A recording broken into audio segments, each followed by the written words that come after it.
নগাঁও শ্যামটিলা অপৰিয়া জিলা পৰিষদৰ কংগ্ৰেছৰ প্ৰাৰ্থীৰ মনোনয়ন বাতিল। কংগ্ৰেছ দলৰ প্ৰাৰ্থী উম্মে সালমাৰ মনোনয়ন নাকচ কৰে নিৰ্বাচন আয়োগে। মুঠ 4জন প্ৰাৰ্থীয়ে দাখিল কৰিছিল মনোনয়ন পত্ৰ।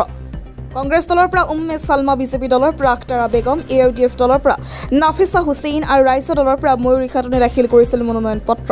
তাৰে ভিতৰত 3জনৰ মনোনয়ন আছে বৈধ বুলি ঘোষণা কৰে নিৰ্বাচন আয়োগে আৰু কংগ্ৰেছ দলৰ প্ৰাৰ্থী উম্মে সালমাৰ মনোনয়ন বাতিল কৰে। অৱশ্যে এতিয়ালৈকে বাতিল কৰাৰ কাৰণ জানিব পৰা হোৱা নাই।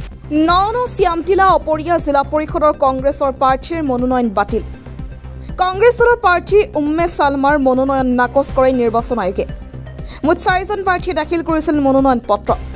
কংগ্ৰেছ দলৰ পৰা উম্মে সালমা, বিজেপি দলৰ পৰা আখতাৰা বেগম, AUDF দলৰ পৰা নাফিছা হুছেইন আৰু ৰাইজ দলৰ পৰা ময়ূৰী খাতুনে দাখিল কৰিছিল মনোনয়ন পত্ৰ।